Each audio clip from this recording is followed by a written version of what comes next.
to call to order the March 6, 2024 meeting of the Harwich Conservation Commission being held in the Dombey Griffin Room at Town Hall.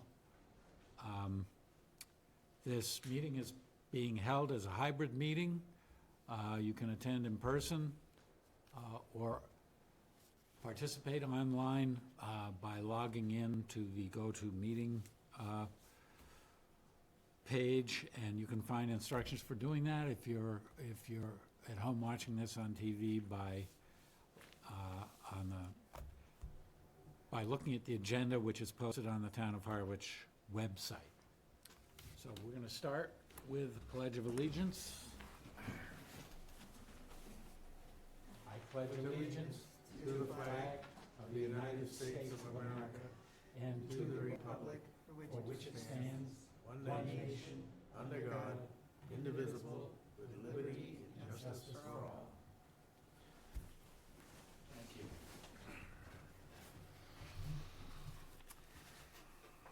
So the first item on our agenda tonight is a presentation, an update on the Cold Brook Ecological Restoration Project. And we have a presenter. Good evening. My name is Nick Nelson with Interfluve. I'm representing the Harwich Conservation Trust. We have Tom Evans, the president of the board, in the back here, and Mike Locke might be showing up virtually as well. So the primary goal here is to give an update of the progress of the construction work down along Bank Street and show some pictures, and then answer any questions that we can, have a discussion after that. So I am sure that now that the work has approached Bank Street, you've all seen a lot more work than you did before. Thank you. And so it's becoming a little bit more visible. And so what I want to do is kind of remind you of the plans and the goals, and then go through some pictures so you can see into the site, which you can't quite see from the road right now. The right arrow? Okay, there we go. Okay, so a reminder, the site is still closed. While it seems like a lot of the site is completed and a good chunk of it is, the site is still closed to the general public. It's still a construction site. There's still heavy vehicles driving around the entire site. So just a public service announcement that the site is still closed. Just to bring us into the location where we are, I think you all know where it is, but, whoa, sorry, I just tried to point the laser. I won't do that again. All right, so the red, or the white box there indicates the Cold Brook Preserve, and if we zoom in a little bit more, the areas outlined in the blue polygon is the actual work area. And much of this site has been disrupted at this point and has been converted to much of the restoration design that was intended.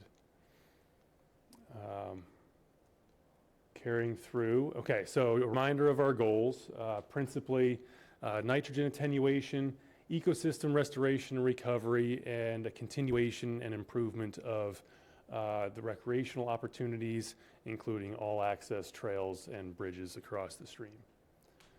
This is a look into an area towards the restored stream channel. You can see that in the middle of the channel near the excavator. Excavator is putting in some large wood on the channel banks, which provide aquatic habitat cover for fish in the channel. And then you can see one of the ponds in the background there as well. So as a reminder, this is kind of a markup of the design drawings to indicate some of the different habitat types and design intents of this site. So Cold Brook flows from the upper left towards the right, and then down towards the bottom of that slide out towards Saquatucket Harbor after going underneath Hoyt Road and Route 28. The downstream portion of it in the blue polygon is what we anticipate transitioning to salt marsh. That area is entirely tidal right now. It did have salt marsh vegetation previously along the margins of the channel, and that will continue as well into the future. Moving upstream into what we're calling Cell 7, that's an area where there's an open pond in the middle with stream channel on both sides, and the areas of green are deep emergent marsh outside of the pond. So those are areas that might be 1 to 3 feet in depth, whereas the ponds are closer to 6 feet in water depth. And then the shallow emergent marsh, those are areas where some sand was removed, but not a lot. And so in wet times, those will be underwater, but in drier times, they'll be a little bit exposed.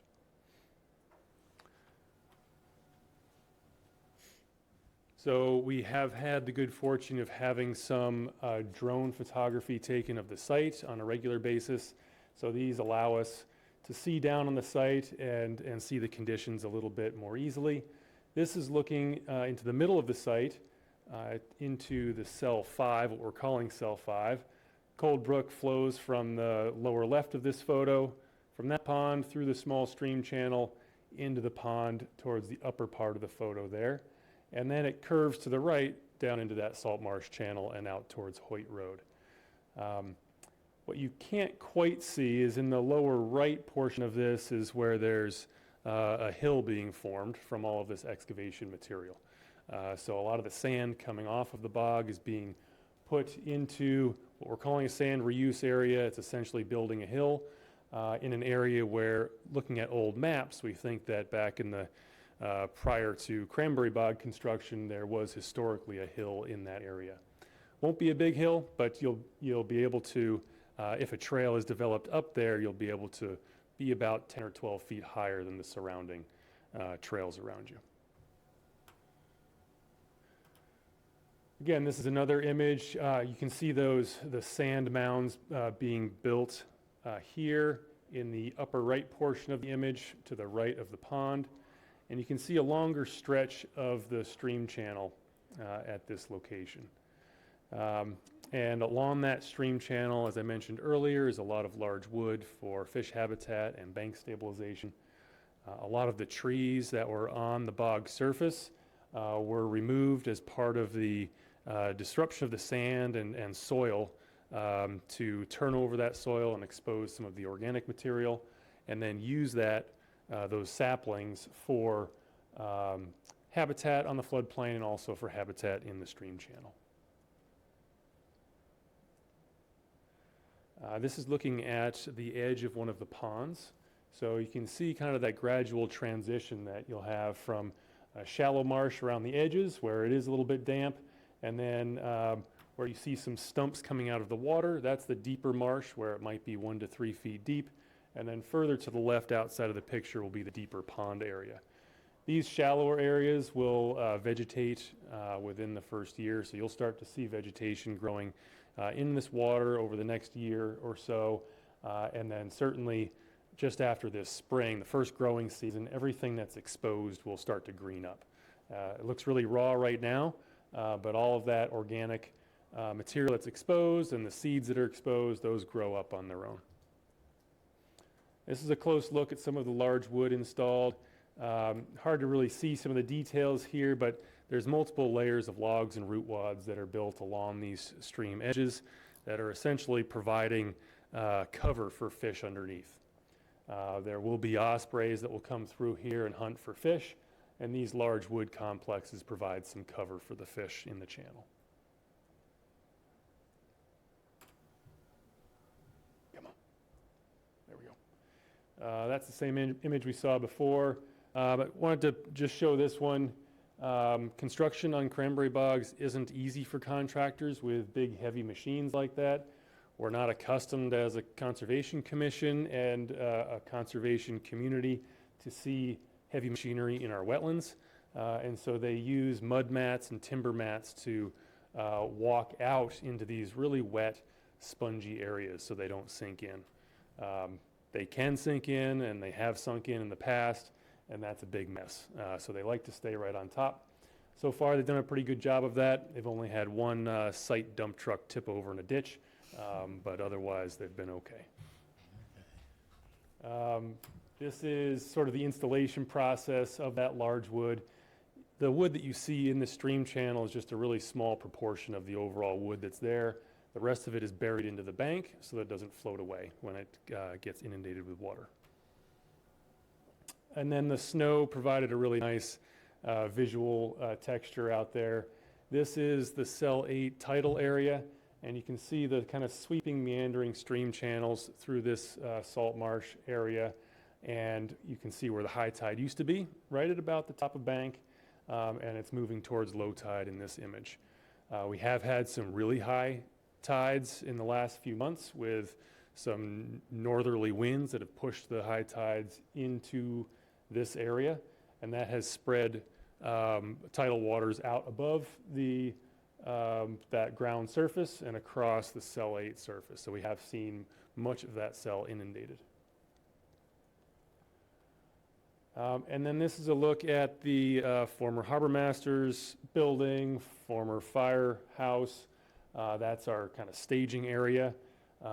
These are the large pieces of wood that were delivered, the root wads and logs that were delivered for installation. We've been having our weekly meetings in this building. Norm Clark and Bruce Young have been great and gracious to allow us to use that space. And it's been a great working space for the crew. Just an image looking at one of the removals of the culvert. So all of the culverts that were within the site where the stream flowed through pipes that the farmers had put in place are being removed, and they have been removed at this point. As of earlier today, this Cold Brook is free flowing from Bank Street all the way down to Hoyt Road with no undersized or constrictions through that whole area. So it's flowing through, flowing free and flowing clean, and there will be new bridges put across these stream channels in a few locations. This is kind of just a look at the future, what still needs to happen. For most of the site, it's really just minor earthwork and plantings to be done, along with the construction of the boardwalk, which will go between Cell 8 and Cell 7, just north of the blue polygon there, and then 3 other smaller stream crossings further upstream, and the ADA fully accessible trail around Cell 1. And then Cedar Swamp Bog, which is also adjacent to Bank Street. No work has begun there yet, but that will be happening likely in the next couple of weeks.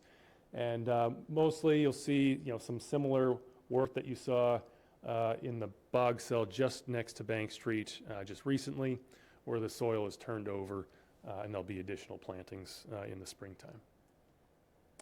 So again, to close, the site is still closed. It will continue to be closed until the parking area at the Harbor Masters or Firehouse is completed, and that's hoped for this summer. And I'll take any questions. Thank you. Yeah. So I think what we'll do is give commissioners and Amy a chance to ask questions and make comments, and then open it up to anyone online or in the room who wants to ask questions and make comments. So Amy, do you want to start? Do you have anything to add here? I learned something cool today on the site, that some of the wood that you're using was wood that had been buried in the peat since prior to cranberry operation, with some of the original probably cedars from the cedar swamp that was there prior to it being a cranberry bog, and it's just peat preserves wood, so it's been preserved for all that time, and now it's resurrected. Yeah, it's pretty neat. Once they started digging into that peat, they ran into these old stumps and logs, and they were able to sort of orient them so that they're sticking out of the water in some places and providing some habitat there. So kind of neat to see hundreds of years old pieces of wood in there. Yep. I have no other comments. It's going great. Yeah, thanks. Thanks. Wayne? I don't have any questions. Jim? I have no questions. I'm just very happy to see that the project is progressing and that it's progressing so well and so quickly. Yeah. So I give my compliments both to the contractor and to the Harwich Conservation Trust for moving this project along. thank you. Sophia? I have two quick questions. Yeah. If, I think I remember this from previous presentations, but are we welcome to come if we ask you for the site meetings on Wednesdays? Is that any Yeah. Wednesday or particular ones? Or? We have construction meetings every Wednesday morning, and we usually do a site walk at 8:30 and then the meeting at 9:30. So you can coordinate with us just to let us know, and we can plan to meet you out there. And we've got hard hats and vests for that. Okay, great, thanks. Yeah, just let me know and I'll let them know. My second question was just when you were saying with all the disturbance and the seeds coming up, what's the plan for the weeds that will inevitably pop up also? Who does the Yeah. surveying and maintenance and? So the contractor is contracted to maintain a weed-free site for 3 years after construction. That's in the specifications. So they have been removing the invasive plants that were on site. They've done a lot of sort of burying of them under, I think we had over 6 feet of soil in those mounds. So they've kind of dug holes, put them in there and buried over them so that they don't resprout anywhere. But they will also be coming back annually or semi-annually, a couple times a year to review the site, see if they see any invasives pop up, and then treat those. Currently, I think the biggest issue will likely be Phragmites and the invasive willow. There's a big patch of Phragmites at the downstream end in the tidal area that they will treat this fall or late summer, early fall, when it's prime time for treating Phragmites. And they'll have to watch for other bits of that creep up. Okay, well, I had the opportunity to walk the site with Amy and the crew, and I was just very impressed. It was great to see all the progress. I walked the site sometime in the fall, and it certainly has changed a lot since then.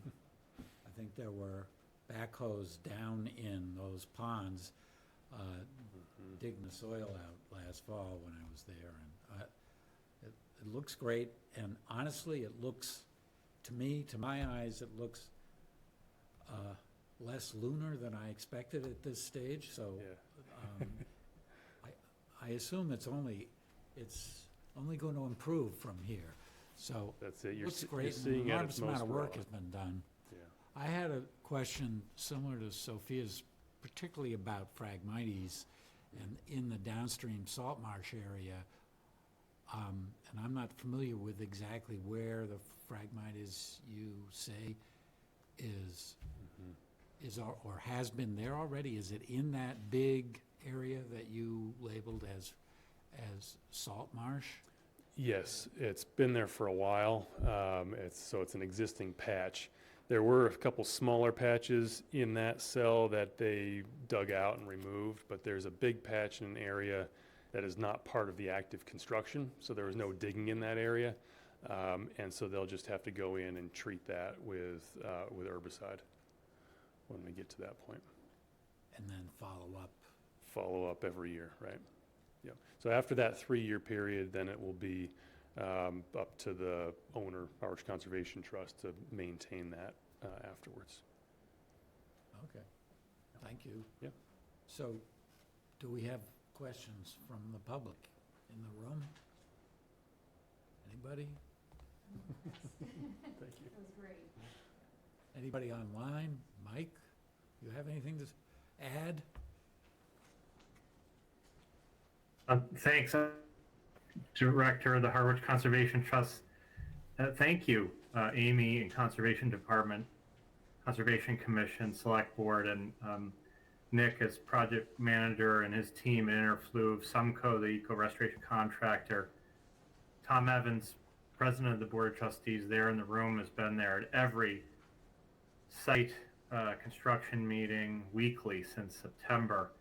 A lot of partners making this project possible, and Cole Brook, for the first time in more than a century, is now running free, wild and free, down to Saquatucket Harbor on the Sound. So it's pretty amazing what's happening there, right there in the heart of Harwich Port. So we'll keep you posted on the progress. Thank you. Great. Anyone else online? Well, hearing none, thank you so much. Thank you. Thank you. I'll be back another time. Thank you again. Thank you.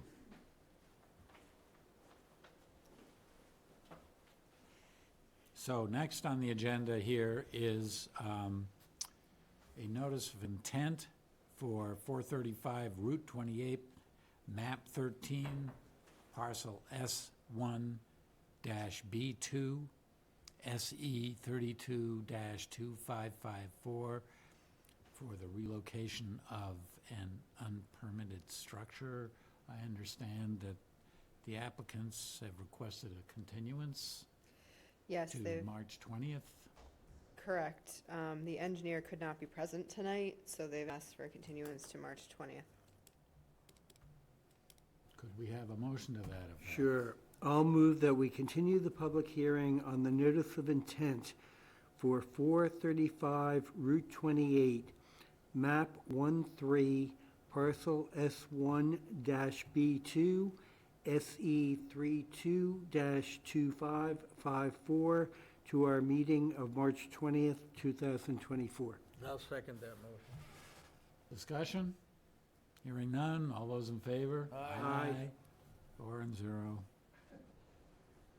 Next is a request for change in plan for 10 Braddock Street, map 7, parcel F20, SE 32-2512,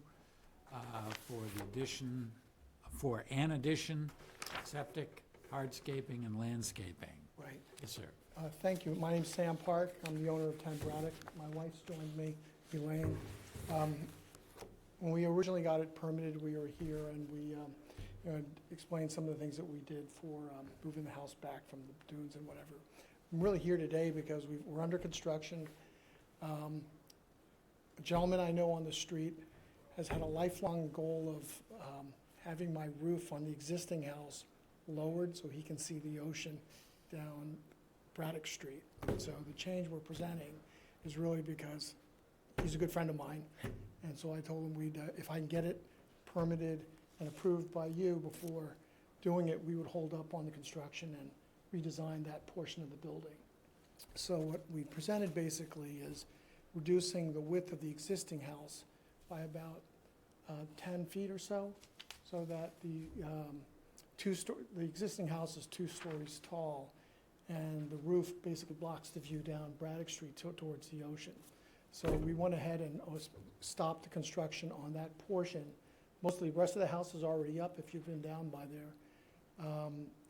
And assuming I can get all the permits in place, I will basically shrink that existing structure down a little bit. It's not, and then also bring it down from a portion of it down from a 2-story to a 1-story.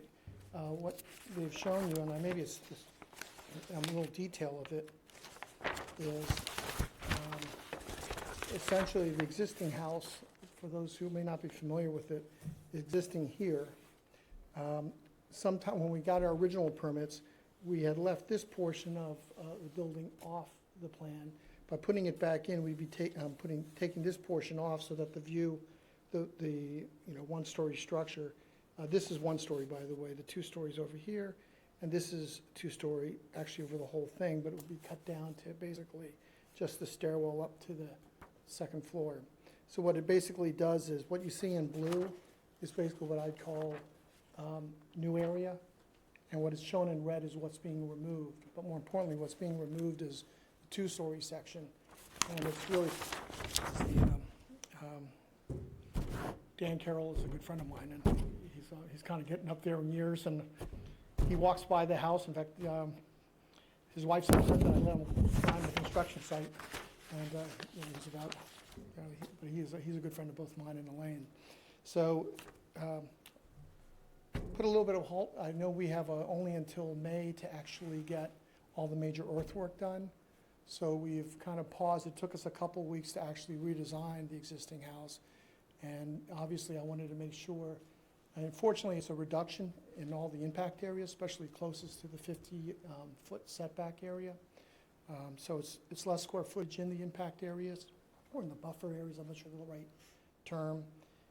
It's actually a considerably smaller footprint for the existing house closest to the dunes. And it looked like a win-win, but I didn't want to prejudge what you might think or whether. So assuming it's not adverse, we'd move forward with that plan, and we pretty much would just go ahead and start that work literally as soon as we get the go-ahead, that change is acceptable. If it helps, I have little detail plans that show. You can if you want. They had Oh, they everything have in their everything. Dropbox. The only thing tonight that I Sure. handed them out was this to really show you proposed versus what, or approved versus what they're proposed. So, which is less. But if you want paper copies of I anything have else, a color let set them for know. the records for yours. Perfect. In case you need it. I have, unfortunately, my home printer only had the ability to do it in 5x11. I will need, if this goes forward, I will need 3 copies of full-size you. copies of a revised site plan. Just the, Thank you. existing structure. Thank you. But it's, it seems like we keep making changes that keep making it smaller.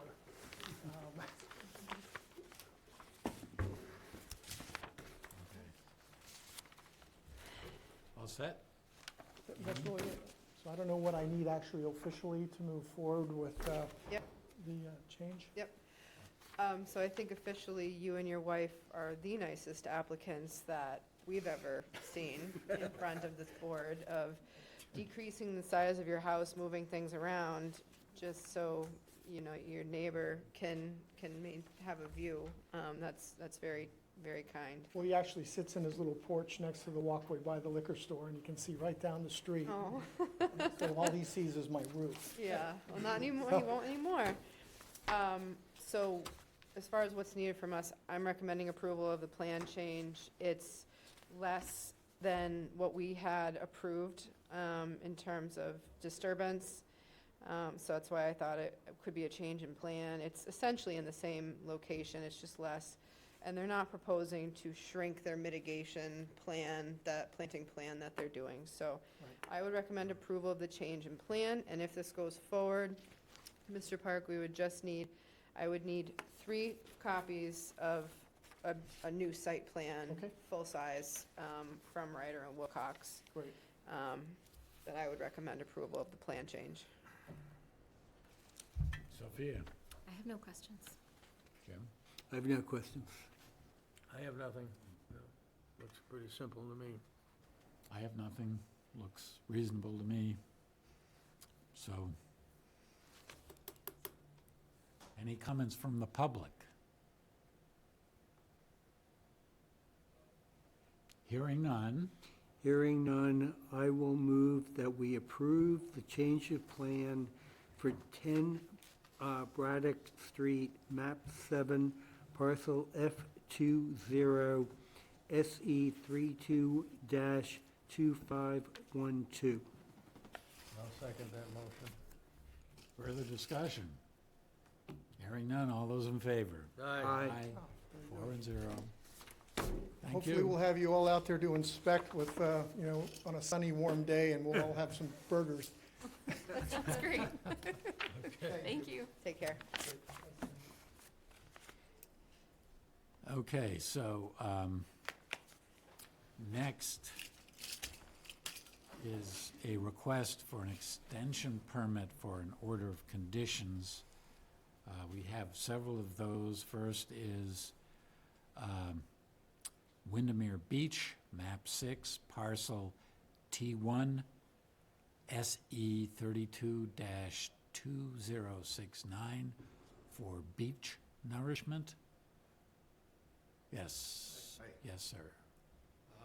My name's Ed Doherty, I'm Could you representing, actually speak into the microphone, so, my name's Ed Doherty, I'm here representing for the president, she's away, and we would like to extend this beach nourishment permit, just to keep our options open if we cannot get material from the town/county. Okay, That's kind of it in a nutshell. okay. Pretty much, that's it in a nutshell. They're looking for a 3-year extension. Town permit would only cover them if they were to get town dredge spoils. This would cover them if they wanted nourishment from an upland source that was screened, compatible sand. So I would recommend a 3-year extension, just giving them that flexibility. Okay. Comments, questions? Wayne? I don't have anything. Jim? I have no questions. Sophia? No questions. I don't have any questions either, so do we have any comments or input from anybody else in the room or online? Hearing none? Can we have a motion? Yes, I will move that we approve the extension of the permit for an order of conditions for Windermere Beach, map 6, parcel T1, SE 32-2069 for a period of 3 years. I'll second that motion. Moved and seconded. Further discussion? Hearing none. All those in favor? Aye. 4-0. Thank you. Thank you very much.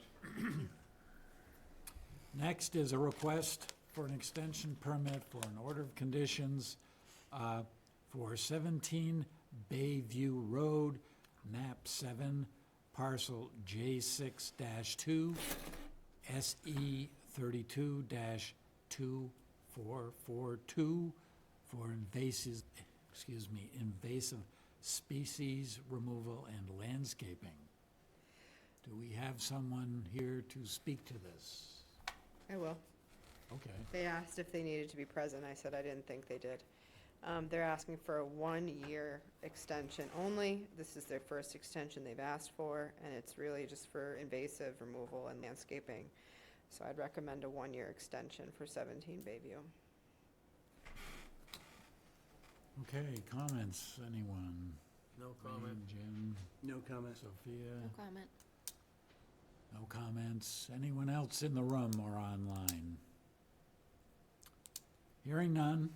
Hearing none, I will make a motion that we approve the extension of the permit for an order of conditions for 17 Bayview Road, map 7, parcel J6-2, SE 32-2442 for a period of 1 year. I'll second that motion. Hearing no further discussion, all those in favor? Aye. 4-0. Next is a request for an extension permit for an order of conditions for 26 Old Campground Road, map 30, parcel C15, SE 32-2443 for the construction of a single-family dwelling, a driveway, septic system, and grading. I understand that We don't have a voting quorum for We don't have a this quorum? tonight, but it's okay. They got their request in prior to their expiration, so it's not gonna penalize them. So I just recommend that we table this until our next meeting. so we don't have to take action. You do not have to take action, no. Okay. So, tabling 26 Old Campground Road. And next is a request for an extension permit for an order of conditions for 12 Bellbrook Lane, map 23, parcel X-A, SE 32-2444 for the construction of a single-family dwelling. Do we have someone here to address this item? I don't believe so, so I can. Okay. This permit was issued in 2021. This is their first extension request. They were delayed in starting due to complications as well as overpriced costs, according to the letter that they gave me. The work is underway. They're asking for a 18-month extension and to complete the house and let plantings establish. I would just recommend a 2-year extension to be on the safe side for that. I don't see any harm in a few extra months there. So I would recommend a 2-year extension for 12 Bellbrook. Okay, anyone, Sophia, Jim? No comment? I have no comments. I don't have any comments. Anything further in the room or online? Hearing none, can we have a motion? Yeah, John, on my information, I don't have all the information. I don't I don't either. Yeah, it's not It's missing. on. Wait, the- what? It's Don't not have in the the site information summary that I have.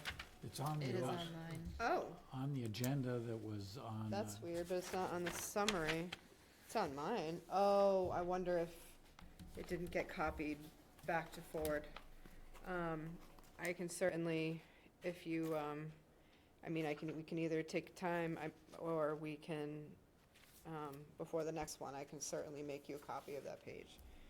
So, Or John, if you could just hand me the information, I could certainly, yeah. So I will move, I'll go make copies of Okay. that page. I'll move that we approve the extension of the permit for an order of conditions for 12 Bellbrook Lane, map 23, parcel X-A SE 322444. And what was the period of the extension, John? It was recommending 2 years. Okay, for a period of 2 years. I'll second that motion.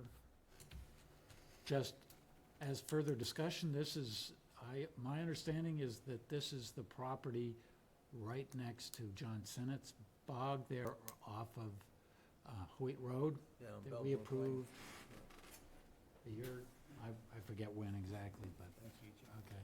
All right, so any other discussion? Hearing none, all those in favor? Aye. None opposed. Okay.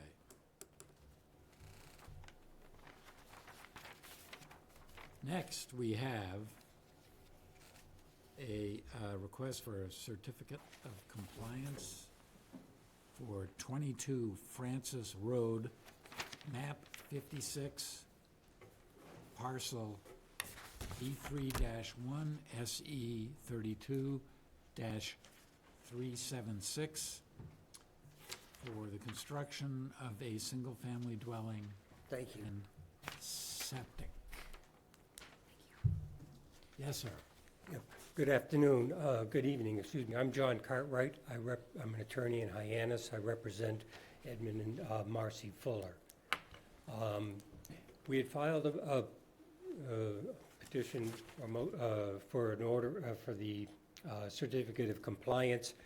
It turns out that upon inspection by the Conservation Commission, that there were some abnormalities that had occurred.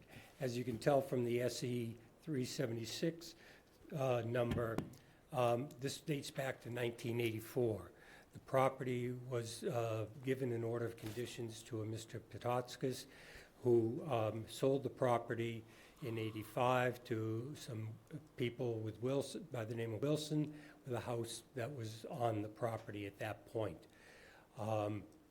In 1998, the Wilsons sold the property to Marcy Denham, who bought the property, and it appears that the significant portions of the orders of condition were not complied with.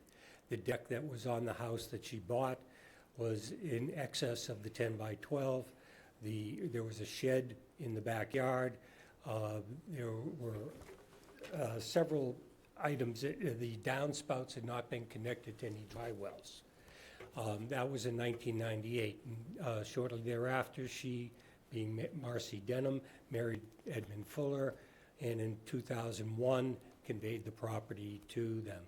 At no time in 1985 or in 1998 were any of the title searches, I guess, spotted the open order of condition.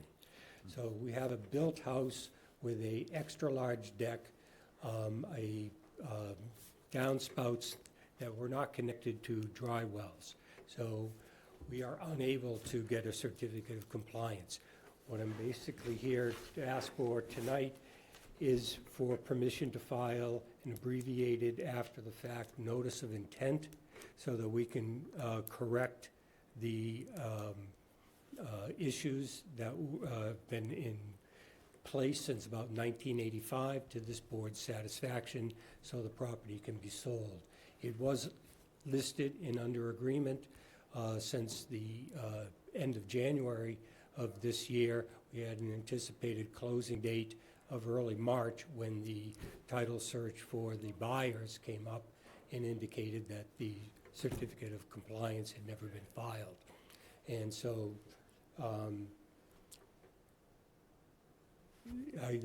that's why I filed the request for a certificate of condition. And I've been informed by Ms.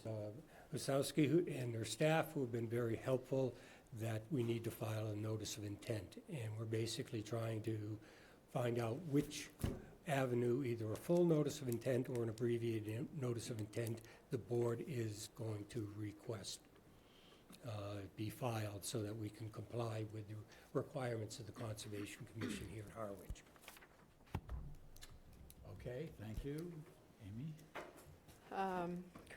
As Mr. Cartwright, Attorney Cartwright said, we did an inspection, and usually if there's something like just downspouts that are not in dry wells, we'll grant a certificate of compliance. We'll give you a month or two to do the dry wells. This one, there were substantial deviations, and I understand they were done 30 to 40 years ago by previous owners. But basically what it comes down to is we need an accurate plan of record for the site. So the driveway is at least double in size compared to what was permitted, and it is paved, which it's not supposed to be. This is within 50 feet of the wetland. The roof runoff doesn't go into dry wells. The deck is much larger than permitted. There's a shed in the backyard, again, probably right around the 50-foot where nothing was proposed. There's an outdoor shower in the back, and there's retaining walls along the driveway and walkway and deck that were never permitted. So my recommendation to you is these are types of activities in proximity to the wetlands that would, to me, say a full notice of intent application. I would recommend that you don't act on the request for a certificate of compliance, that we table that, and give them, I'm sure they want to do it sooner rather than later, but I think we've given applicants between 60 and 90 days to file a notice of intent. I would not suggest double the fee. This was several owners ago. Usually after the fact filings, we would do double the fee. I don't suggest that. But a notice of intent application with a brand new site plan showing existing conditions for the project. Keeping in mind that a lot of these things were done prior to our regulations and bylaws being as strict as they are, such as having a 50-foot no disturb zone. It didn't have that. We're not voting on that project tonight. You're just giving them direction as to how you want to see this. Okay. Thank you. So can we have comments from commissioners or questions? Wayne? Well, I'm not sure, but I tend to go along with what Amy has said. We get a plan showing all this stuff and act upon it at another time, one way or the other. I don't know. It's pretty tough. It was 40 years ago. I know. You know? Like I said, if it's something, if it was a small thing, we can overlook it, but it's Yeah, several some things. pretty big ones there. And pretty close to this isolated wetland too. Yeah. And they've kept the property, other than this, the property's been kept in a very natural state. They don't have a big fertilized lawn, they don't have any of that. It's very natural property. Okay. Jim? I agree with Amy's recommendation. What is the difference between an abbreviated NOI or full? Sorry, I might have missed that. We just typically don't do abbreviateds, and I believe abbreviateds don't have to be, have a butter notifications Right. done for them. That's the only thing that would be missing? I think so, yes.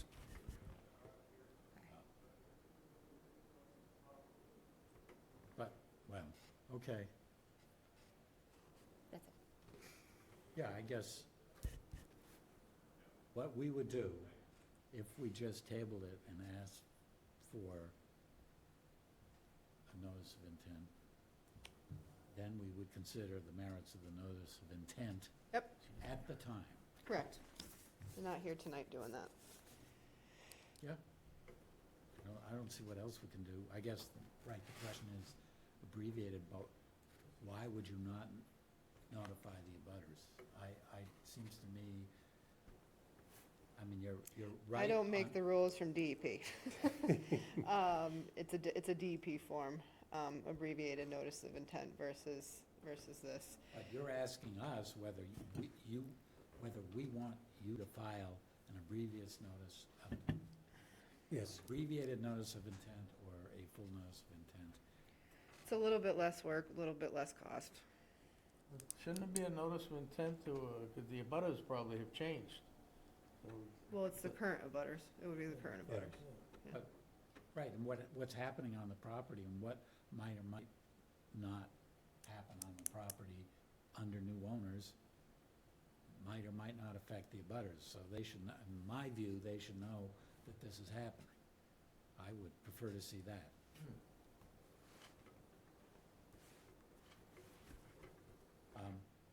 So what you could do, you could table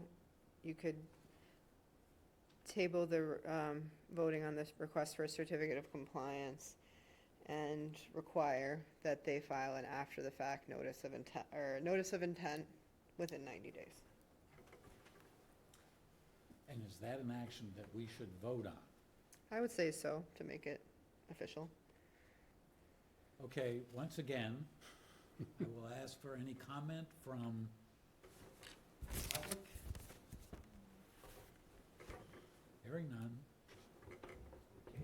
Hearing none, I will make a motion that we table the request for a certificate of compliance for 22 Francis Road, map 56, parcel B3-1, SE 32-376, and request that within 90 days, they file a full notice of intent. I'll second that motion. Any further discussion? Hearing none, all those in favor? Aye. Aye. That's 4-0 again. Thank you. Thank you very much, ladies and gentlemen. Extension. I forgot to throw. Thank you. Okay, next, we have an order of conditions for 30 Harbor Road, map 15, parcel U15-A, SE 32-2366, which is an item that has been remanded to Conservation Commission by court for a new dock This isn't White City. in No. Witchmere, on Witchmere Harbor. I would recommend, Mr. Chair, to do it as follows, is prior to discussing the conditions, that you open this up for public comment. So,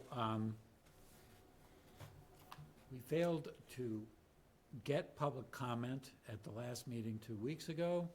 I want to make my apologies for not flagging that. That's my responsibility as chairman. Whatever.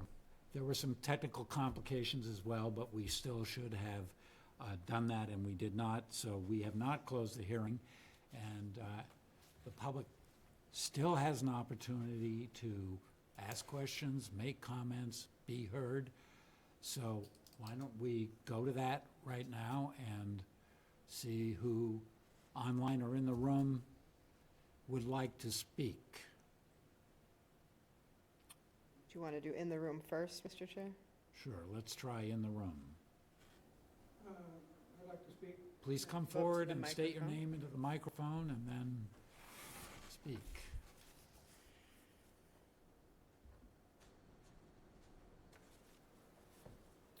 So, I'm Lee Scarborough. I'm the abutter to the Novak property to the north.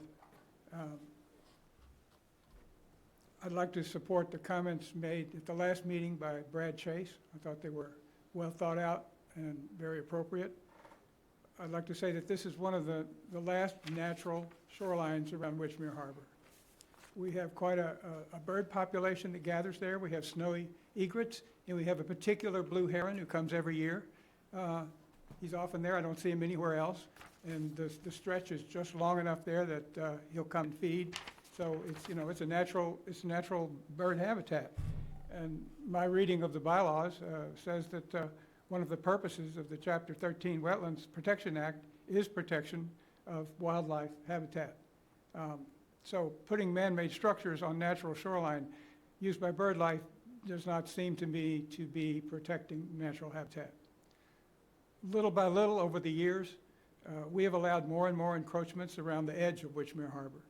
I find it ironic that we're all drawn to such a beautiful place because it's so beautiful, and then we proceed to ruin its original beauty and natural habitat through more and more man-made structures. And we all know that's true. The Cape in general is particularly true in Witchmere Harbor. I think the 65-foot rule between the docks ought to be adhered to. It was put there for a reason. It keeps the docks a little further apart. Keeps big boats from getting too close because you can put any size boat at most of those docks. And obviously, Brad Chase spoke very eloquently about not disturbing the substrate and then, you know, reseeding it later. So I personally don't understand the justification for violating bylaws. What's their use if we don't use them?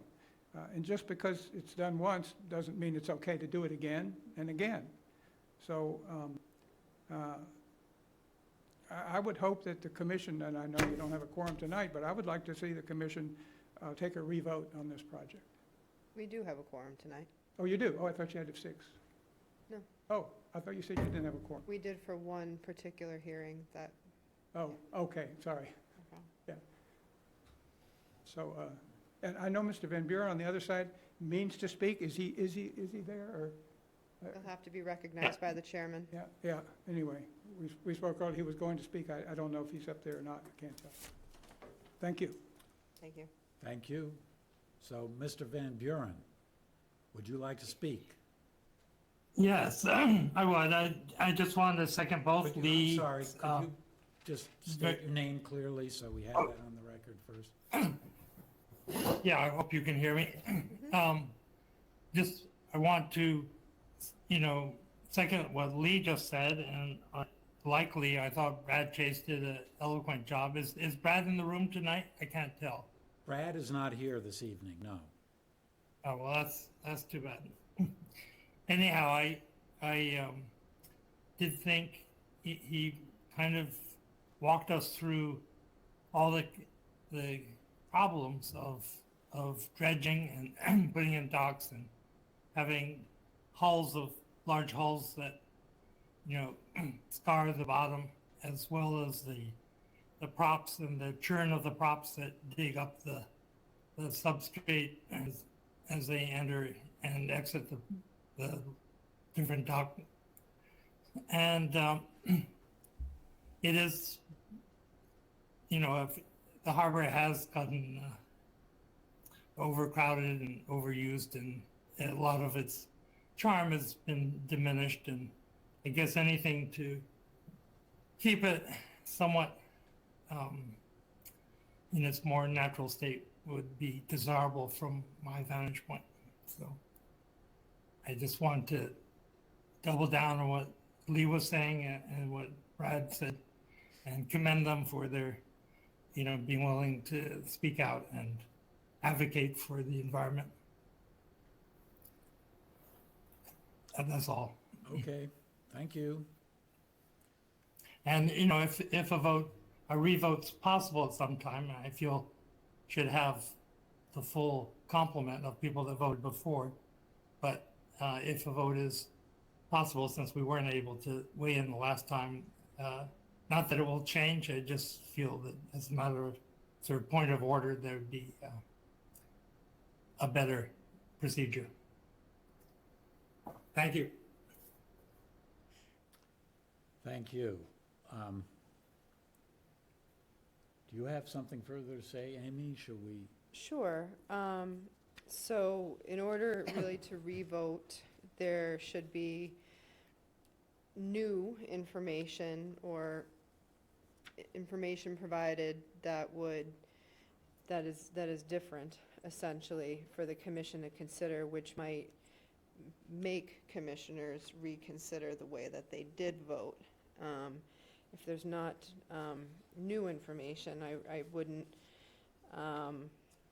not recommend a revote, and neither would council. We did receive input from council, which you have in front of you. You would need, so if you want to revote, you can.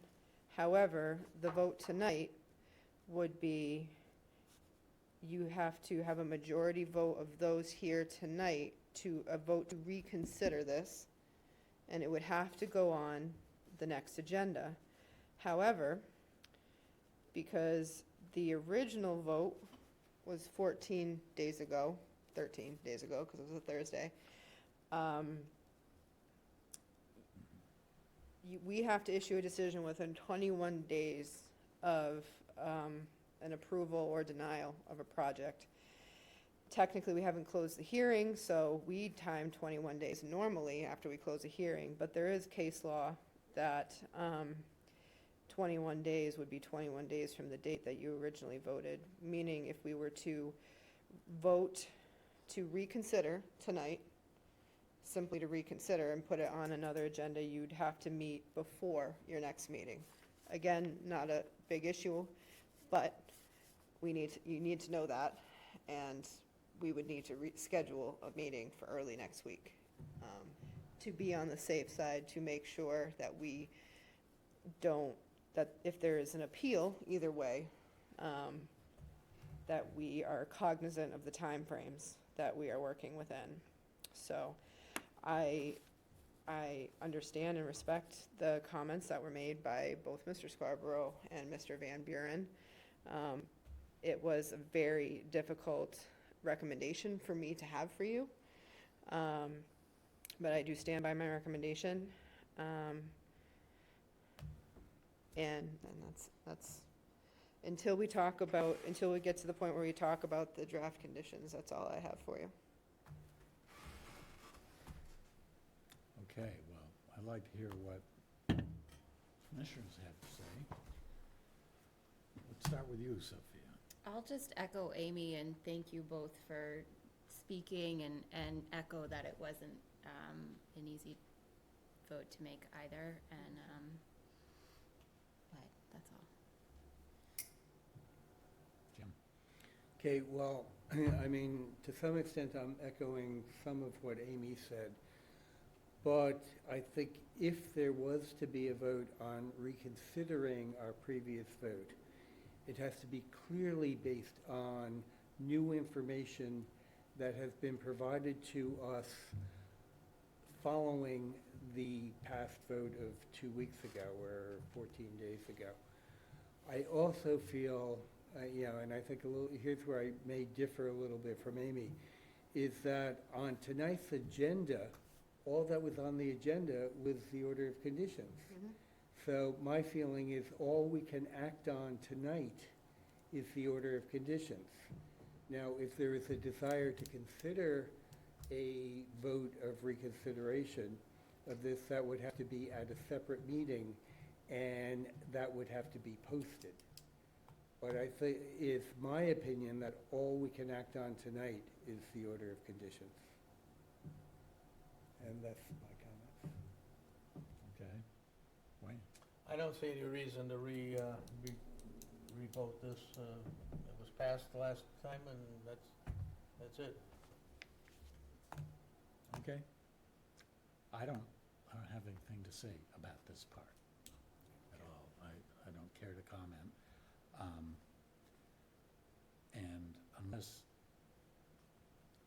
somebody on the commission wants to make a motion to reconsider, then I think we should move on. But let's just pause for a moment and let anyone who might want to do that, do that.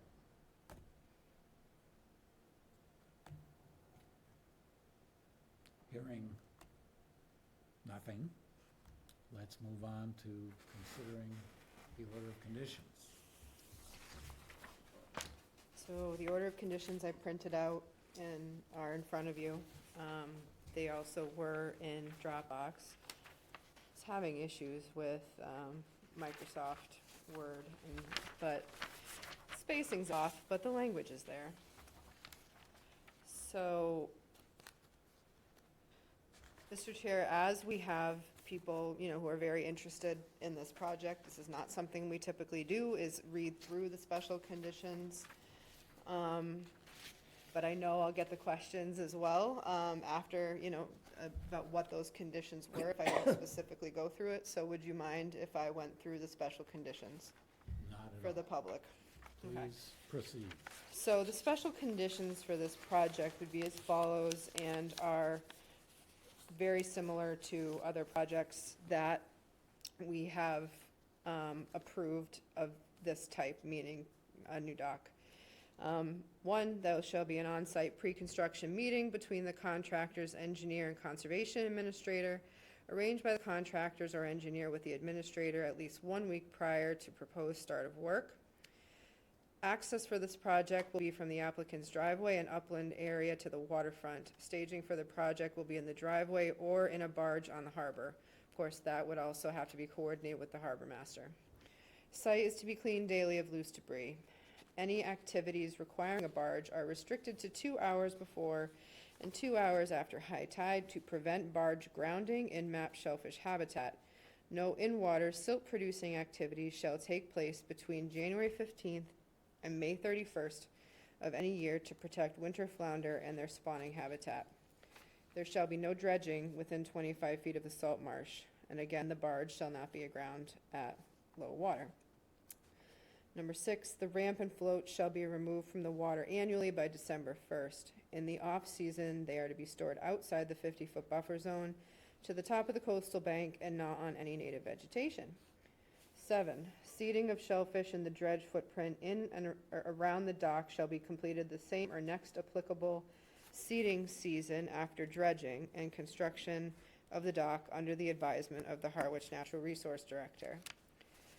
8, shellfish mitigation in the amount of $2,000 for a year for 3 years. Caught a mistake.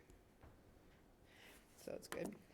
Shall be completed starting the same year as installation of the dock. That is roughly 30 bushels of seed shellfish, a mix of quahog seed and oyster seed per year.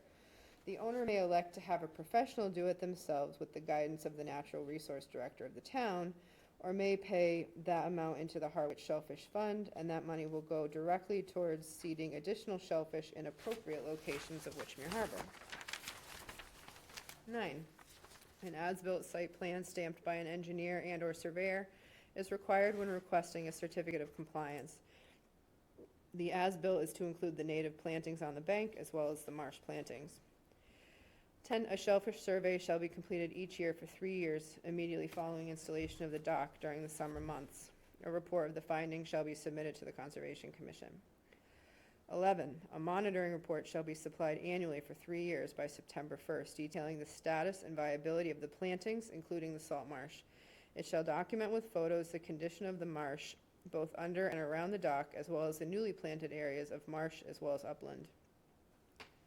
12, a post-dredge survey shall be completed within 30 days of dredging, then 1 year after that date, and then 5 years after the initial post-dredge survey. These surveys are to be provided to the Conservation Commission. 13, a silt curtain is to be in place during any silt-producing activities such as dredging or driving of piles. Silt-producing activities shall only occur during outgoing tides. 14, there shall be no fertilizers, including organic or chemicals, used in the wetland resource areas or within the 100-foot buffer zone thereto. This condition shall remain in perpetuity and shall not be released by a certificate of compliance.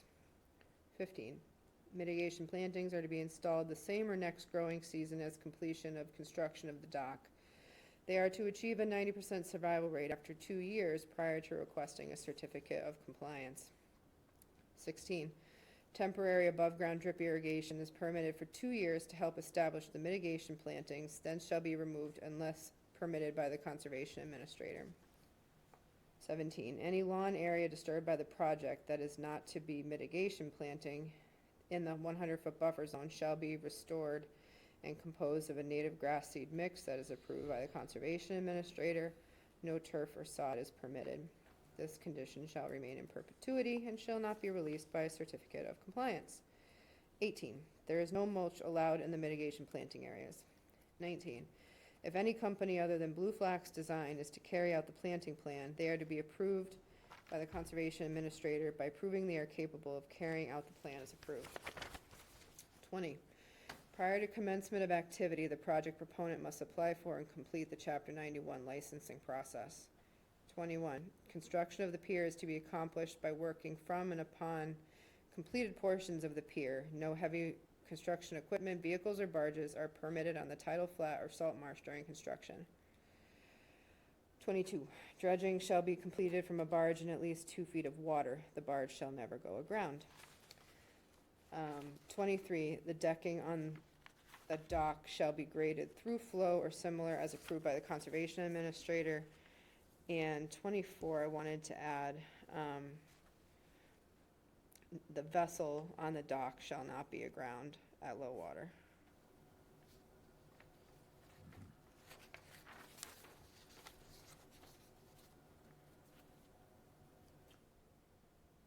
Okay, Happy to answer any questions or make any changes you might have. well, let's see if commissioners have questions or, I don't have anything. I have no additions to it. I think Amy covered everything that we needed to cover. Sophia. I know, nothing. I have a couple things, Amy. Sure. One is number 22, you read differently from what it says, and to me, it's a significant difference. Okay, go ahead. You struck the last 3 words, "at low water," and that's what I think this should say. It should not have "at low water" there, because, I mean, Okay. presumably anybody would honor the intent here, but nonetheless, let's make the intent clear. Never Got it. go aground.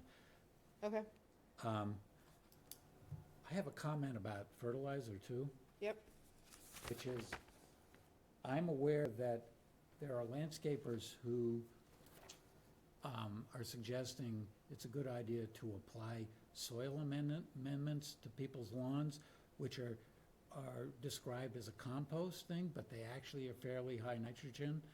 And it's probably not a good idea to do, and I would like to modify this order of conditions and in the future, make it clear that any soil amendments with any significant nitrogen not be allowed on the property.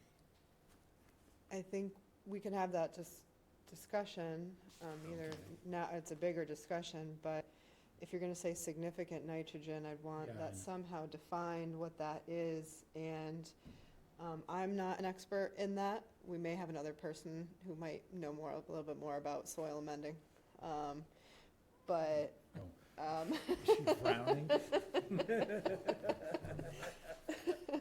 but I understand what you're saying completely, because I think the way we, say it could be easily misconstrued, or people could find a workaround to it, potentially. But I think we would need to have parameters, and they'd need to be based on, factual things to make sure that, there's a certain amount of nitrogen that can be uptaken by vegetation, and maybe not to exceed that, but I don't know what that is, so. Do you have anything to say? I mean, I think it's a larger conversation. If applied properly, compost is gonna be, all the nutrients in it are gonna be taken up by the lawn, and properly is the proper quantity at the right time, in the right way. And that's true for a lot of fertilizers, even Yeah. organics. If you're doing it right, you're doing the exact amount that turf is gonna use up. So I think that's a slippery slope, in my opinion. the wooden. Okay, well, let's table my suggestion and have the discussion. We can have In a the future. specific agenda item for it. I think we should do that. That sounds good. So, that's a distraction at the moment. I apologize. Are there any further comments from anyone else here? Yes, sir. Please come forward and speak into the microphone. You can come to the table or Or the stand, doesn't or the matter. stand there. Just a comment on the vessel shall not go aground. I can easily imagine, I don't know exactly how exact the dredge can operate, but I can easily imagine it might accidentally get dredged to 3'8", 3'9", and then a little larger vessel could go there. So to kind of ensure that that wouldn't take place, I would like to see a draft of 3 feet on the vessel itself to be the rule. In other words, no vessel which draws more than 3 feet can go at the float. And that kind of ensures that, you're not going to have a problem with a little lower dredging and a little bigger boat. Thank you. Thank you. Anyone care to comment on that? A vessel or barge with a 3-foot draft is going to hit bottom. It's just the movement of the machine on there, it's going to be rocking back and forth, and it's going to hit bottom. Okay, so, but to clarify, there's 2 issues here. One is during construction, the barge, I think what was just being suggested is the actual, whatever boat is at the dock, After, yeah. which I agree. If you have a 3-foot draft and you're dredged to 3 feet, for one thing, mean low tide isn't the lowest the Right. water gets. So, and furthermore, if it's a powerboat, is the motor up or down? If it's a 3-foot draft and the motor's gotta be lower than that, that's a problem. I don't know how we specify, I mean, I get your point. I'm not quite sure how we build that into an order of conditions, but maybe someone else has something to say. Yes, sir. Yeah, I mean, I can agree with what Amy is adding to this order of conditions, but I would have some concerns about whether or not the Conservation Commission has any ability or jurisdiction to determine what type of boat is there. Basically, we have a harbor master in the town, and we have a waterways commission. And those entities are what control the traffic through, any of the waterways of the town. I think what Amy is suggesting is within our jurisdiction. I'm not sure what the gentleman is suggesting is within our jurisdiction.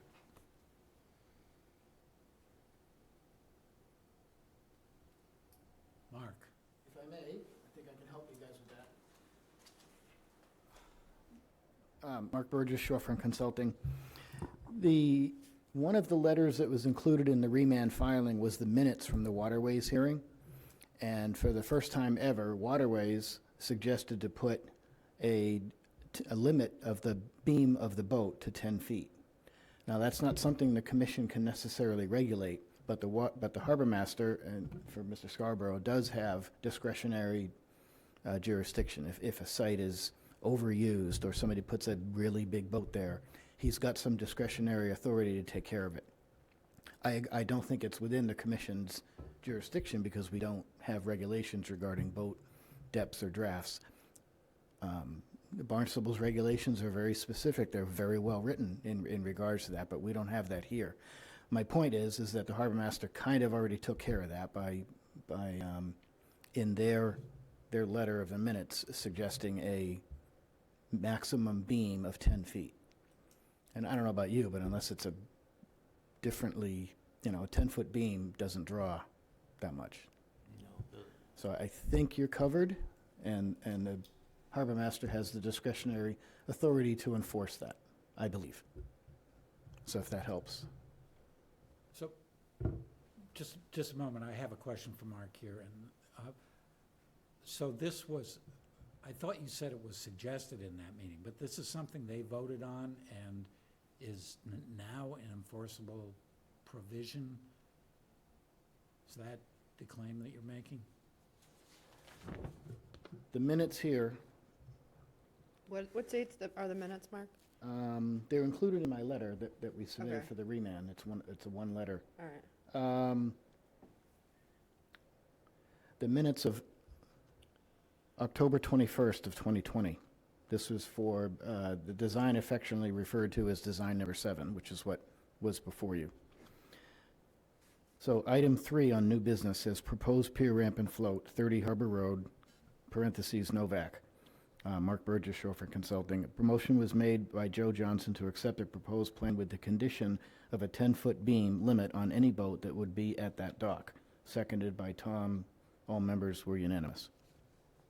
And Okay. so a copy of this is in the Yeah, remand. no, we, I know, my file's this thick too, so I get you. But I hope that helps. thank you. You're welcome. Mr. Scarborough?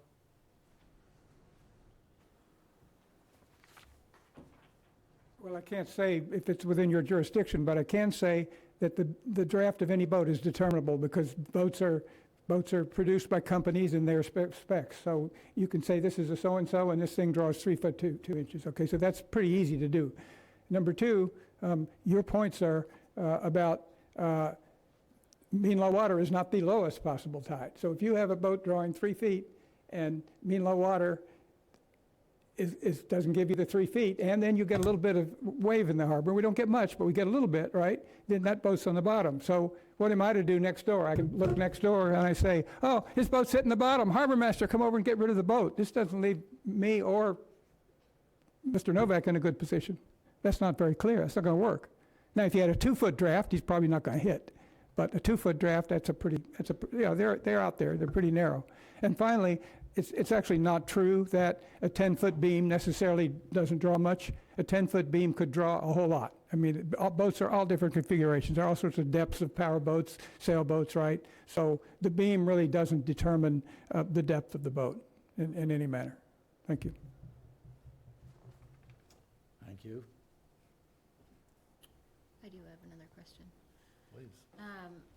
For the upkeep, I might just not be looking in the right place. The upkeep of the planting on the slope, which was an important part of all of this.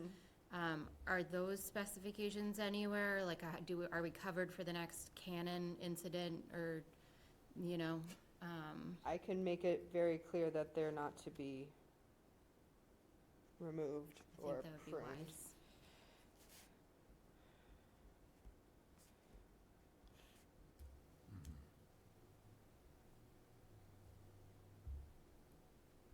Okay. Thank you. Okay, and I would just like to repeat that we are not in a position to really put anything about the details of any boat that would be used there. I don't think. We can't specify maximum draft or anything else about the boats. All we can say is it's not to be aground. It's not to be aground and it's mean low water, which means if it's exactly 3 feet and with a 3-foot draft, it will go aground. But again, I said we could say never go aground. well, that's, the item 22 is the dread, right? So Yep, and it shall not go aground, period. yep. Right, so. I added a that- 24. I added 24 about okay. no vessel on the dock shall go aground. I think that's better. Did you hear what Amy said?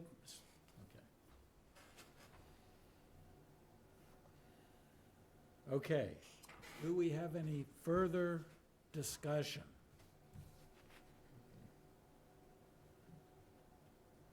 Hearing none, Okay, hearing none, I will move that we close the public hearing and authorize the issuing of the order of conditions for 30 Harbor Road, map 15, parcel U15-A, SE 32-2366. I will second that motion. I would like to request an amendment to refer to Amy's modifications. Or was it, Oh, I was assuming that Amy's modifications was part of the order of conditions, but I could take that as an amendment. let's just make it explicit. Okay. So request that you amend the order of conditions to say that what we're approving includes the amendments just discussed, changing the language in item 22 and adding an item 24, referring to any boat at that dock never going aground. And I will accept that amendment. And I'll second that. Any further discussion? Okay, all those in favor? Aye. Aye. 4 and 0.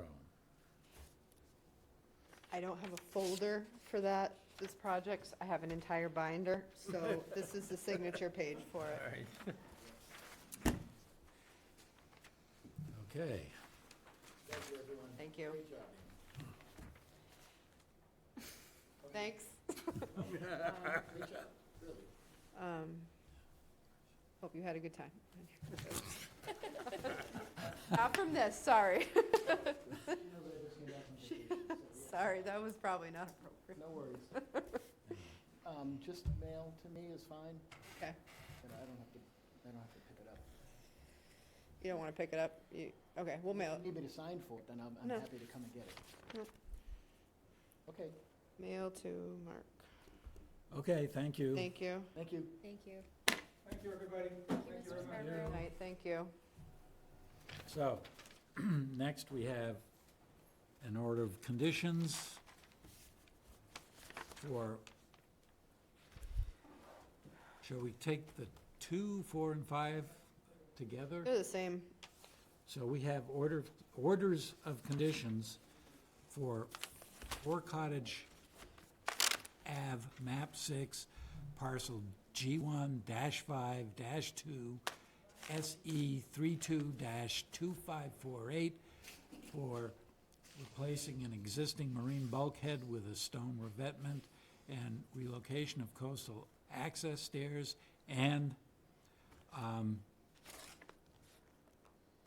for 5 Cottage Avenue, map 6, parcel G2-1, SE 32-2549 for replacing an existing marine bulkhead with a stone revetment and relocation of coastal access stairs. Do we have any comments? I'm happy to take them. any comments? I have none. Those were in the Dropbox for a while, so I didn't bother printing them out. No comment on my part. Yeah, no comment on my part either. Okay, I have no comments. Okay, John, I need the information on 5. Okay, thank 5 you. is, Yeah, I have the information on 4, but I don't. 5 is the yellow. Okay. Okay, 5. I will move that we close the public hearings and authorize issuing the order of conditions on the following. 4 Cottage Avenue, map 6, parcel G1-5-2, SE 32-2548, and 5 Cottage Avenue, let's see. Right here. 5 Cottage Avenue, Five. map 6, parcel My G2 site summary's not right. -1, SE 32-2549.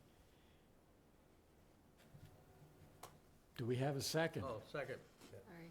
Further discussion? Hearing none, all those in favor? Aye. Aye. 4 and 0. Thank you, Jack. Okay.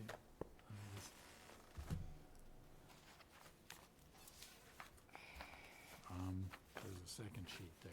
Did This I- one? oh, okay, I already gave it to you. Yeah, make sure. keep that. Okay, next on the agenda is an order of conditions for 33 Dunes Road, map 5, parcel W1-5, SE 32-2550 for site improvements, including relocation of a swimming pool, deck removal, and patio reconstruction. Have any comments? I'm happy to take them. Any comments? Are we still, we need a minute? Let's give it a minute. They're only in Dropbox, so. Oh, okay, Wayne's looking at something else then.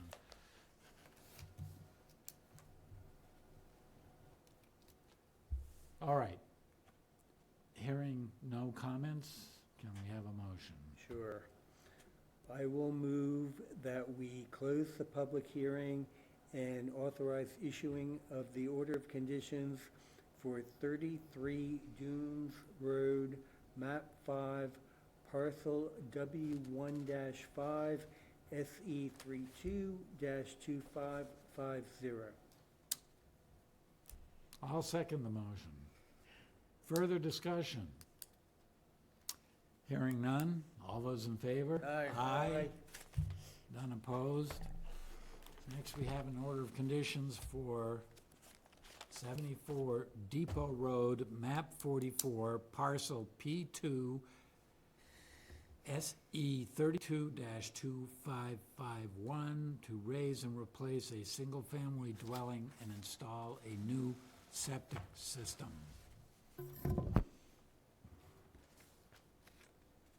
Again, any comments? You? No? Oh, No comment. No comment. I have no comments. There's no one else here to There's comment. nobody else here. So, Okay, so I will then make a motion to close the public hearing and authorize the issuing of an order of conditions for 74 Depot Road, map 44, parcel P2, SE 32-2551. Second. further discussion? Hearing none, all those in favor? Aye. 4-0. Okay, so that, we're done with the orders of conditions. And now we have, there are 4 sets of minutes on here now. There were only 3 before. Someone, so, We have like 2 left to be caught up with, I've been told, wow, so, that's fabulous. yeah. So the newest ones, because they were only finished yesterday or today, were printed out for you and are in front of you. If you need, that's the February 15th of 2023 minutes. I have one thing on that. You do? Is now the time, or do I wait? Go now. On those? Yeah, just the Sure. the spelling of John Bologna's name. Oh, okay. That's why I was asking you. Audience, and it's in the audience? Oh, yeah. That's right. Oh, wait a minute. I've got And it might be, too many. might have been spelled wrong. That thing in you the just finished, thing. Wayne still needs to sign. Can you give that to Wayne to get his signature? Did he not sign on purpose? I don't know. He was paying attention to something else. What? We're multitasking here. This is new. I think it's throwing Talking and everybody off. signing at the same time. Or talking and thinking at the same I time. just put them here and Wayne grabs them. You can do it before or after, I don't care. Well, Just sign them. one of them Wayne grabbed and handed on without signing. Signing it, I just, There you I go. almost signed John's name when, just trying to think of what was happening. Yeah. You can do that for all of So them I if you want. I fixed the John Bologna.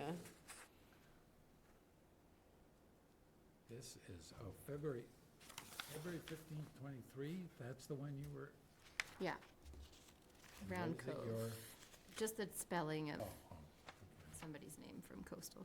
Well, let's just Yeah. take that. Anyone have any other comments about February 15th, 2023? No. I have a question. Of course, it's always great to try to read these minutes A year later? and remember some of the things that were going on a year ago. And I'm just wondering if you can update us on 117 and 123 Riverside Drive. Yes. So the plantings were done, and I inspected them with the landscaper after they were done. this Sullivan's place? Yes. And they were installed to satisfaction in the late summer, early fall of last year. And I was out there recently to evaluate them. They had a very large pitch pine that fell on some of them. So I let them remove the pitch pine so it could stop crushing things. And they asked about, certificates of compliance. I said, no. We have to wait at least another growing season or two to make sure the plants that were installed survive to the survival rate that you're required to do. And that you truly do stop maintaining that area, so. But it was done. Later than we wanted, but it was done. Good. So anything else on this, February 15th, 2023?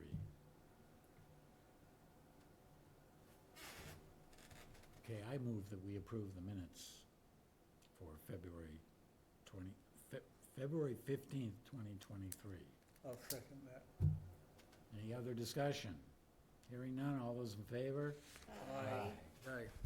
Okay, that's February 15th. How about January 17th, 2023? If there are ones, somebody's gonna have to help me out and make edits because I don't have them in front of me. I don't think I have anything, but I think this is where we welcomed, was this the one we welcomed Sophia? It is. Okay.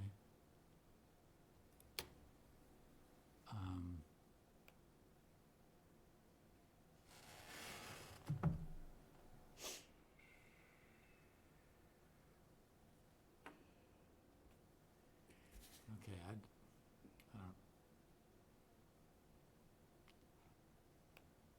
I don't have anything. Anyone else? I don't. Mm-mm. Okay, I move that we approve the minutes for January 19th, 17. 2023. 17. Well, it says 19th here, so is that a problem? It says 19th on the minutes, or at least the copy I have on I have to- Dropbox. Look at my calendar.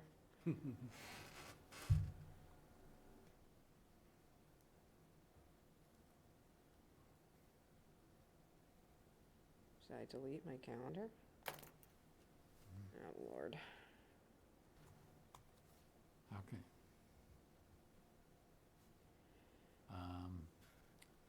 Let's see. Would have been the second meeting, yeah, where did my calendar go? Sorry, guys, I guess I deleted it.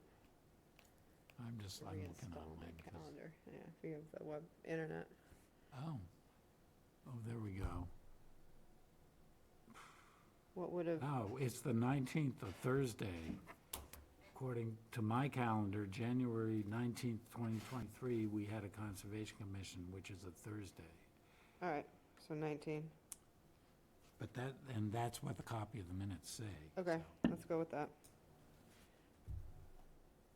Okay, so I move that we approve the minutes for the January 19th, 2023 meeting of the Harwich Conservation Commission. And I'll second that.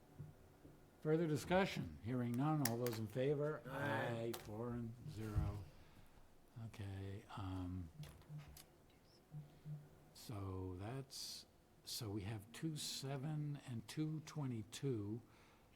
One of those, we tried to approve Brad, go ahead. the 7th Yeah, on the 22nd, and Brad had comments, and I thought the minutes, he didn't give us any comments, so, I mean, we could table it again, but, the minutes from the 22nd, I thought said, right, we were tabling them until the second meeting this month, the 20th. oh, I Why don't would think, we I have don't done think we that? would have done that, no, so that's incorrect. In that set of minutes, that we wouldn't have tabled it for two. Do you remember what Brad's question? Well, it was about the Novak case. He said he wanted to go through what it was said that he said, or he thought something should be added or something, so. Let's table it till he's here Okay, and just, yeah. let's try to make this clean, so. Yep, Then we have the 22nd. And did those just come on this afternoon? I don't know. No. Oh, no, it was the 7th that weren't on here. I see. I don't think, Yeah, I don't see it.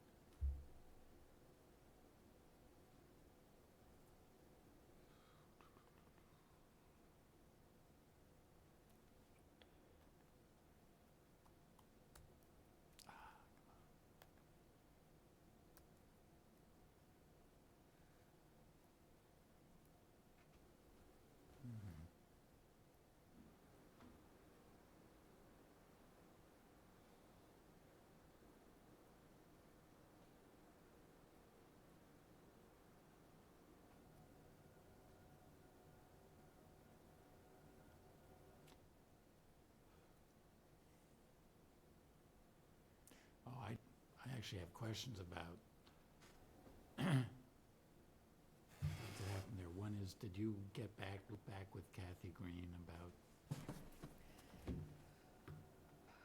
I did signage? not tell her that we approved it, pending, so I can make sure I do that.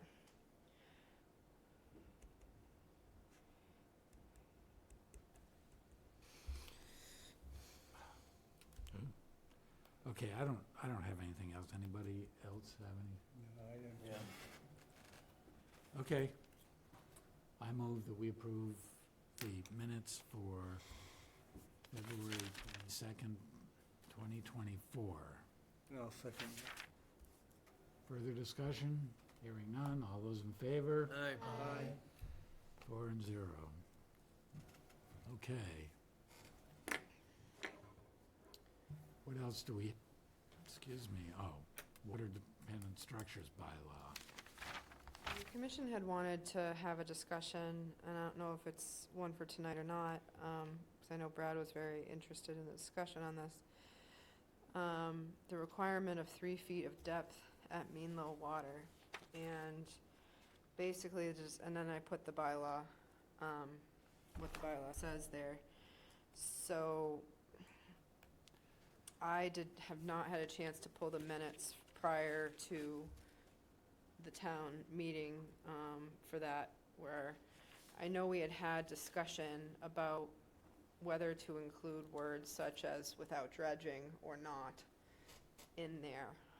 My recollection is we had that discussion and the commission elected to leave it pretty open like this. But I need to verify that because my memory could be wrong. And then just to have a bigger discussion kind of about that. I mean, what does the commission want? Do you want them to have 3 feet without dredging, or is dredging possibility on a case-by-case basis to achieve that 3 feet? Should it be a variance? Because right now, the argument is that a variance, like for the project that we had just approved, they didn't request a variance for water depth because they're saying it doesn't say how you achieve the 3 feet of depth. Doesn't say you naturally have it or you have to dredge to get it. The way it reads right now, there shall be a depth of 3 feet at mean low water, which they're providing. Right. So that's a little loophole that was found. A little loophole. I'm being generous. So Brad was questioning that specifically Yeah. last meeting. Yeah. So I think we should have that discussion with Brad here, but I want to clarify, we can't, we should have a public hearing if we're actually considering changing or. Right, this was just discussion to open up, that wasn't, yes, we would have to have a public hearing if you were to change it. So, we're here, it's on the agenda. I don't have any particular desire to say anything about this right now, Mhm. but does anyone else? No, I don't. No, I mean, Brad was the one that really raised the issue, and I think if we're going to have the discussion, it would be helpful to have Brad here. Right. I mean, for a change like this, it would be best to not just have quorum, but to have all the members here. Agreed. Well, I didn't know, and, we didn't know until Yeah, I know. recently that we Right. weren't gonna have Of course. more So people, so. what does next meeting look like? Heavier, we have 6 actual hearings, as well as other little business. Had a lot of real estate transfers recently, similar to 22 Francis, where things are really old and didn't get done back in the day, and things may look a little different. And so we have a couple of those, as well as the hearings. And then Brad, we want the Bell's Neck Land Management Plan on there as well if possible, Right. so. I mean, I can put it on and we can decide if, at the meeting, if we want to do it or not. Why don't we do that and Yeah, we see can- how the meeting goes? exactly, yeah. Some of them are easy-ish, some of them are not. So, but yeah, we actually have 6 hearings, Okay, so. all right. Was there something somebody wanted to mention at the end of the meeting? I can't remember. I don't know if it was John or Jim, we were talking. There was something I said, oh, we can talk about it at the end of the agenda tonight. No, maybe not Jim. Wasn't me. Maybe not Jim. Maybe It not wasn't John, me. or Maybe John did have something in mind, but it's not there anymore. So, It may come back, John. is it, not an update on the ponds thing, which I will do. Oh, yeah, that needs to be discussed, but maybe it's too early now. There's no Yeah, point yeah. talking about it. Okay, We're basically, I could say this real quick. You know how Hinkley Pond, we didn't have enough money to fund the rest of the study on Hinkley Pond that the commission required? So we've been, DEP has a couple of grants programs available. One is really for study, water quality testing. So John put me in touch with Tim Pascacarnis from the Cape Cod Commission, who's kind of spearheading the efforts to getting some of this money down to Cape Cod to help with the testing. And we had an informal meeting with DEP last week online, which was right before the grant applications are coming out. They should be coming out any day, in which DEP could be a little more open and candid about what they're looking for. And it seems that the testing that we need to still continue to do for Hinkley Pond fits right into, I can't remember, if the 604B grant program. So we're going to go for it because there is no more money to fund that testing in the budget for the project. For the Hinkley project. So.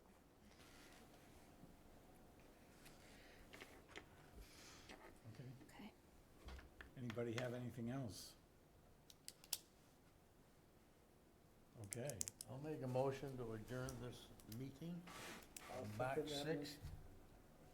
I'll second the motion. all those in favor? Aye. Okay. Thank you.